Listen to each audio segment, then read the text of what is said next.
We got ourselves your boy Pricey. Oh my man, this guy was making Destruction Warlocks into Affliction in the early BFA. On his team, also got Dream Frost. We got ourselves Prox in the back. We got Kata. Be out of Cat from out of South unless you guys are dueling. Be out of Forums and not a South unless you're dueling. Thank you so much, Christina.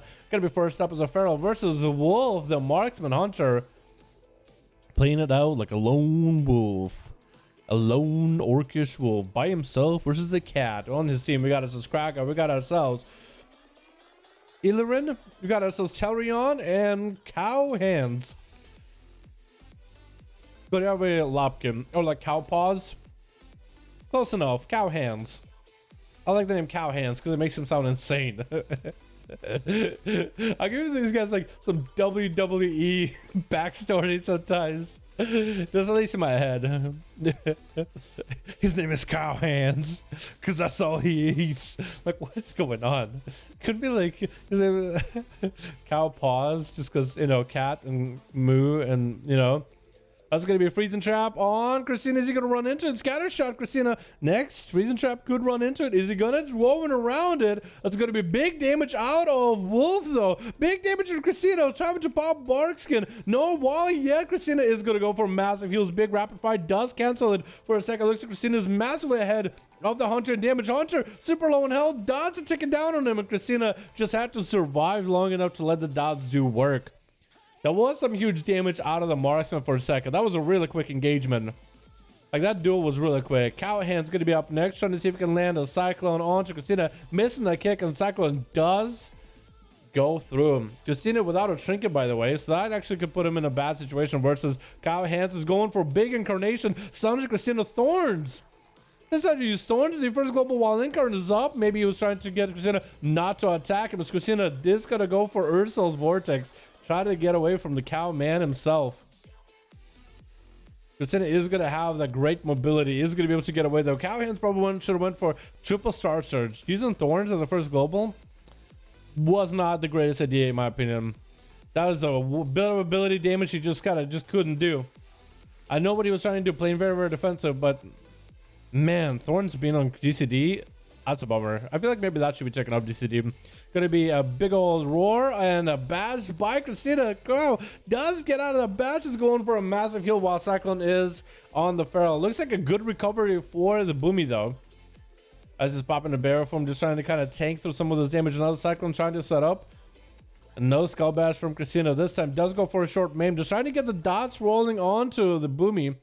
Regrowth is still going to give him a lot of recovery, but no more cyclones available. Cow could maybe go for a big old bash. It looks like most of his damage is mostly out of it. But he still could maybe get himself some kind of a setup. He's getting the dots rolling on to Christina. And Christina doing the same. Thorns, and it's going to be Christina going for a cyclone this time. Just going to wait out the dots, wait out the hots, and actually going to go for a bit of a reset themselves. Yeah, in the Boomy versus Feral, I was really hoping in Shadowlands, and maybe at level 60 this might be a lot different, but I was really hoping that the PvP side of things in the duel of Boomy versus Feral, it'd be a little bit closer going into the next expansion. For as long as I remember, I think Ferals always dominated Boomies, just because one had to cast and the other didn't. Whether it was dots, whether it was burst, whether it was whatever, Boomy just had too much of a setup. He could do well, but not against Ferals. Cyclone trying to line up. It's going to be a basic Christina. I think has the dots ready onto Cow. He actually decided, you know what, might as well leap, might as well finish him off. Not going to trust my dots to do all the work. Dalaran is going to be up next as an arms warrior leaping in while defensive stands up. Does land the intercept charge of Christina. Stormbolt in the opener. It's going to be Warbreaker. No Avatar. Could have burned Avatar with us. Some huge damage to Christina. Actually, is going to be able to slam the Feral out of there with him. Executes. What a Chad. That was awesome. Kata is going to be up next as another Boomy. Two Boomies in one team. Oh boy.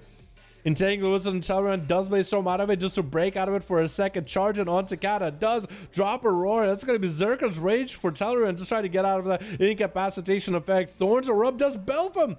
and that's huge for him. Stormbolt on Akata, trinkets out of it immediately. Dalaran hits him with the fear just to keep him close. Gonna be a Warbreaker. Barks gonna available. Dalaran does go for a leap on Takata. Huge damage onto him. Into a charge to intercept him for a second. Executes are coming out, and that's gonna be Kata tanking up and trying to heal up as much as possible. Dalaran popping a defensive stance, does get 1-star surge reflected, but Dalaran, I think he's gonna be done and done unless he gets himself crucibles to keep himself alive, because the dots are kind of huge, and I think the stars wishing, just making those wishes happen. This Kata does take him out. That was a really awesome play by the Arms Warrior. I like how aggressive he went. I really do like that. Super aggressive. Super aggressive. That was awesome. And it looks like Kata tried to go for a Roots play versus Dalaran as he tried to make that play versus Cracker as well. The Bladestorm did prevent it. Cracker leaping into the action, getting knocked back. Does he have a charge? Looks like charge has been used. This Cracker is going to be completely slow. Dodge is going to rot him. The stars just doing work too. Cracker is going to have to play this very defensively though. If Kata could someone just stay away from Cracker as best as possible, he might be okay. Thorns are up, so it's going to make it harder for Cracker to really commit a lot of damage without having to go for Ignore Pain. Try to wait out that fear as best as possible. Not letting Thorns do a lot of damage. Just gotta throw him in a fear. Wait as much as you can. Disarm is a play for Kata. He does play Disarm, so for Cracker, this could be really bad. Depending on how Kata ends up using Disarm. Big damage coming out for Cracker. That was a Typhoon used by Kata, though. Not the best time to use it. Bart's getting it up. Trying to see if he can survive through the burst of pressure of Cracker. It is doing quite a bit of damage. It's very sustain oriented, but it is just a lot more pressure. Kata does go for a massive heal. The Warlock Health, I'm pretty sure, has been used for that pull as well. And Cracker's still holding on to massive defenses for now. Still holding on to Trinket as well as Kata goes in for a bash. Trying to get Entangled Roots. Not going to happen. Cracker does get a random proc of Enrage of Recklessness for a second. Disarm as he's trying to go for even more damage. And Kata still looking to tank up as much of this burst as possible. Just trying to see if he can maybe disconnect from Cracker at this point. If Kata can someone just get so much range on the Cracker and just dot him up and just kind of let the dots take him down with the stars, he actually could totally do it.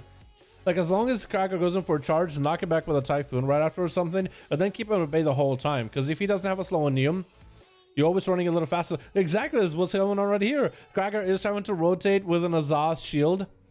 Possibly looking for a leap in case Kata does try to get super far away. Looks like it's going to be a nice reset for Kata in case he wants to go for a re-stealth, and that's exactly what's going to happen. We are at 7 minutes into this duel. 40% dampener. Going to be Cracker actually getting out of the root. I don't even know how. I guess it just breaks the damage. Just letting charge to Kata reconnect, and as long as he can press the Bloodthirst, it should be okay for a while. Bash to the Cracker. Not looking to shrink this just yet. That was a bash as well as a Fairy Fire used together. Does knock him back, but that's going to be a lead for Cracker as he reconnects with Kata. Barks can get used. And Cracker might be able to make next Recklessness work without Barks, so it's going to be really good news for him. Try to stay as mobile as possible. Kata looking to get away, just going to cat form, travel form. And Cracker gets that charge heal. Has perfect opportunity for him to go for big Recklessness. There's going to be also a lot of Raging Blows that are going to get him closer to Kata. Disarm, perfect opportunity. Cracker can actually go in for a full blast and burst. Nothing you can disarm him, nothing you can really do at this point. Unless Kata has a bash, nothing should stop Cracker. There goes those into a roar, though. So that's super unfortunate. Does land a charge to reconnect pretty quickly. Thorns is up, looking to maybe burn through the Thorns, get a knockback for a second, right out of the reach of that Raging Blow. And goes in for the leap. So it looks like Kata is able to at least kind of keep Cracker at bay. It's going to be a really close call for this duel. Bash to the Cracker, trinkets out of it immediately into a disarm as he's getting somewhat close to Kata. It's going to be a rough one, man. Gonna be a rough one. This is the kind of duel that's gonna keep you up at night. Barkskin for Kata. Does he have survivability? It looks like he does. Still holding on to renewal if ever necessary. Barkskin getting used as well as frenzied regen. Huge heals available. Does Cracker have any mobility? Going for a Blaze, just trying to at least prevent himself from being slowed. Does also build up rage. I think you don't even need to hit somebody to build up the rage. That's pretty good for him. Thorns are up. And just trying to get to mitigate the damage of Thorns as best as possible. The Zotstrike getting used. And Kata dropping low a little bit. 26% dampener as we've seen Kata just kite Cracker this whole time into this duel. As long as he can get dots on the Warrior though, I think he'll be okay. Moonfire, Sunfire. And he somehow needs to get himself into an Eclipse, because this way you'll get more falling, more stars falling. That's where you'll see you would do more damage with it. Trying to go for Star Surge as best as possible. And there goes up more of the mobility. Kata does need to somehow get some rats in. Needs to get some rats, or maybe go for insta-cast lunar strikes. Anything to get himself into an eclipse. Because eclipse is just going to make him do more damage. Knock back. Krager, does he have a leap? Can you reconnect? It looks like the Star Surges are going to fly. Does get himself a short shield for a second. And Thorn's available. At some point, Kata might just want to maybe turn around with a big Incarn. See if he can do it. There goes the Incarn. Reflect available for Kragar. Does reflect, I think, a Moonfire? Maybe? Maybe, even if. And Kata has Disarm coming up very, very soon. Does he have a battery to follow? Disarm into Kragar. Not a lot of self-heals that can be done, especially during in regeneration, which is perfect. Trying to get one more Bloodthirst in. Does he get one? Looks like he got one in, but 33% dampening makes it harder to be a big heal. And Kragar's just fully dotted up. Does he have Crucibles to keep himself alive just a little bit longer? But the stars are falling. Building up some more rage. Probably going to throw that in to ignore pain if possible. This is just dotted up. He's melting little by little. Big Star Surge Kata does get around the corner. Kragar gonna hit with a bash. Gets out of it immediately. Goes in for a big heal. And it's just dotted up quite a bit. Was that Thorns on the Kata? It was Thorns. So Kragar had to disengage. I think the Boomy is gonna have it. Maybe. Commanding Shout. Kragar's looking to get the hell away. Trying to catch some sort of line of sight. I think he's just done. Oh no. Big leap. Trying to see if he can reconnect. And the procs, maybe? The proc's taking him out. His Kata does pop into restealth. Super, super unfortunate for Kragar there. But Kata as a Boomy had to play to the very, very end there, boys. Had to play to the very final T there. Not much you can do in that kind of situation. And Ilrin is going to be up next as a Zandalari Retribution Paladin versus Kata. Kata so far had a pretty good duel against Kragar, but can he beat a Paladin? Dropping down a bunch of dots. Ilrin actually just melting right now. Might just have to bubble this. What was this proc? Did you blood the enemy just now? I think you just blooded the enemy. Does catch the Boomy in a cat form in the Hodge. Looking to go for as much self-heals as possible. Big hammer hanging over Kata's head. And that's going to be a final verdict. Does slam into him. Try to deny the damage of this hammer as best as possible. It still does a lot. And Ilrin, did you just throw a bike at him? I think he tried to throw a bike at Kata. And that bike just kind of got stuck against the wall and blew up. Super unfortunate. Bryce is just walking up to suck out the life of Telrion. As Kata goes in for a reset. This is going to be probably the first Boomy that really just wants it so badly. He wants to win this duel so bad, he'll do anything it takes. The kiting, the strats, the birds, the CC, rotating his cooldowns pretty much perfectly. He wants this win, man. I think he has it too. He probably will have it. No more bubble unless Ilrin got some big damage. Incarnation available as he's trying to go into wings. Big heals. Blind to Ilrin. That's going to be down for the count. As Kata, I think, makes a name for himself with them 3 kills, man. Pretty good. It was a real long duel versus him and Kragar. An extremely long win. But you gotta give him credit. He played out to the very end. The very last tooth and nail. That was really well done. A little bit slower, but pretty good. I'm really hoping Boomies improve at level 60 duels.